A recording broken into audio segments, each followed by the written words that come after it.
G'day guys and welcome to my dining room. Please excuse the mess. What you can see here is my old dining table. It was a pine dining table with turned legs and a pine top, and it has a recycled brush box tabletop sitting on top of it. I'm just sizing it up there after having built it. And you can see it now all pimped up and chalk painted with the new top on, and in the background you can see the old top leaning up against the wall. And now you can see it with two new matching bench seats. So the table I recycled and upcycled. The seats are brand new.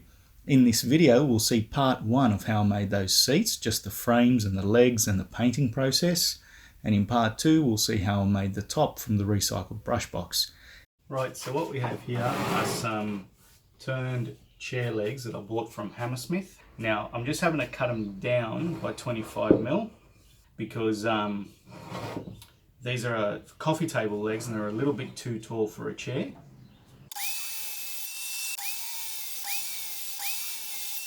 So I've got the original pine tabletop here, which was really nice, select grade clear pine, no knocks in it anywhere. So I'm reusing it, ripping it down and straightening the edge here, because when you rip a big piece like that, you end up not being so straight. So I'm straightening it and then going back over to the table saw, moving some stuff around because my workshop's tiny, and I'm ripping that down to make the aprons that I need to join the bench seats together, and it's working out well because the rest of it's going to be used for another project. Okay, and what you're seeing me do here is flatten one face on the jointer. Then I'm going to flip that 90 degrees, that's it there, and straighten and flatten and square up one edge. Now the opposite face, I'm just making parallel to the face I just straightened on the jointer. So they are square, straight and flat on three sides. Two faces, one edge. Cutting them to final length here on the drop saw. Joinery method I'm using is dominoes, 10 by 50, so loose tenon joinery. 2 in each rail to leg and stretcher to leg connection. Fast, easy, strong. Dust extraction, you name it. Now haters are going to hate, people are going to say I should use mortise and tenons, whatever, but no, I shouldn't. This is good enough. Could use pocket screws, but I don't want it to break in about 2 months. Hence, I'm using loose tenons. Now this is the final step in the milling process. I'm forming the bead to match the existing table. And it's a two-step beading bit. Now you can do it the way I'm doing, or the other way around, slow-mo action baby. Where you cut the bead first and then the round over, or the round over first and the bead. So you do the bead in this position, then you lower the bit like this, and do the round over. So I'm just going to start prepping the legs and stretchers for their finish. The finish is going to be off-white chalk paint, and I'm going to distress it.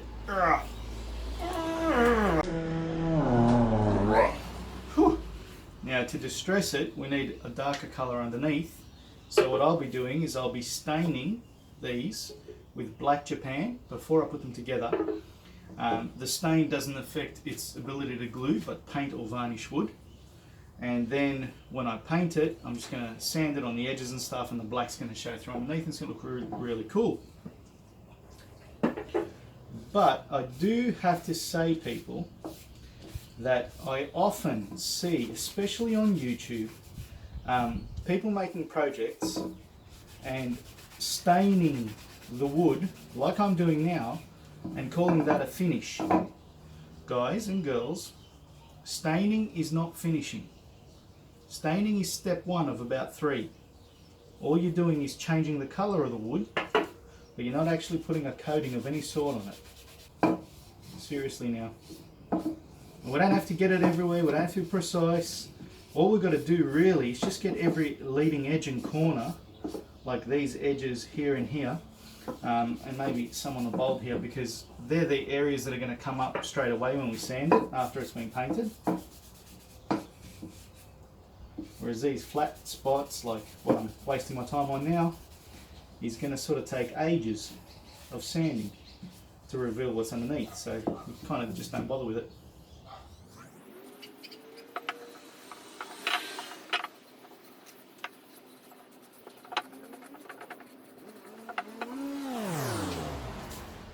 So pretty awful and rough looking, but paint ready.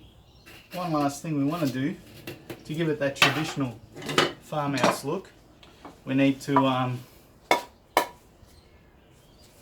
give it a bit of character.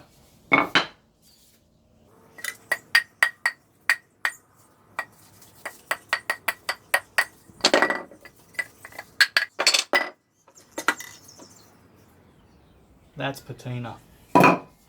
Painting anything circular like this at the best of times is hard. This is like painting with yogurt. It's like next level stuff. So I was sort of doing it like this with a paintbrush and found that going around it was a lot better. And then I bought a really good quality brush, balustrade brush, like this one here. And that made things better, but it was still extremely difficult. And then I thought, well, if I had a lathe, I could spin it really slow. This would be much easier, but I don't, and I can't. But what I do have is a 6-inch nail that I've cut the head off, the drill bit, and the drill. Let's see what we can do with this. Now we get our little can of Sloan's finest. And we go to work. We just go to work.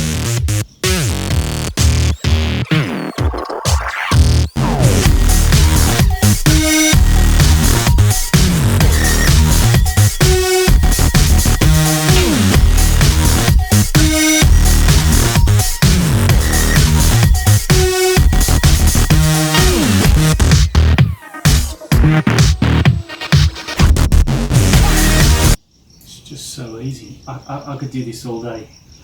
I actually have to do this all day.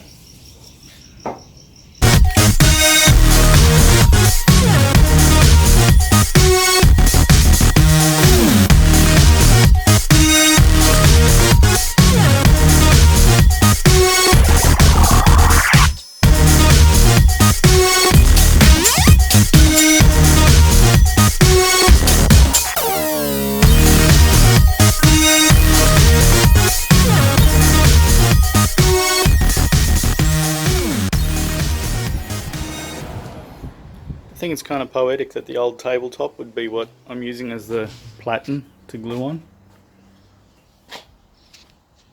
I had to join 2 clamps together with my own patented clamp extender. Worked really well.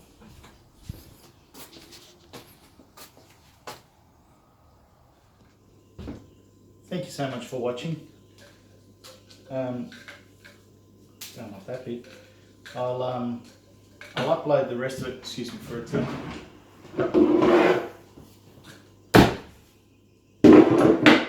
Finding new use for it every day. I'll upload the other half as soon as I can, which will be very soon. Yes. Thanks for watching. It's all about you. I love you. And stay tuned.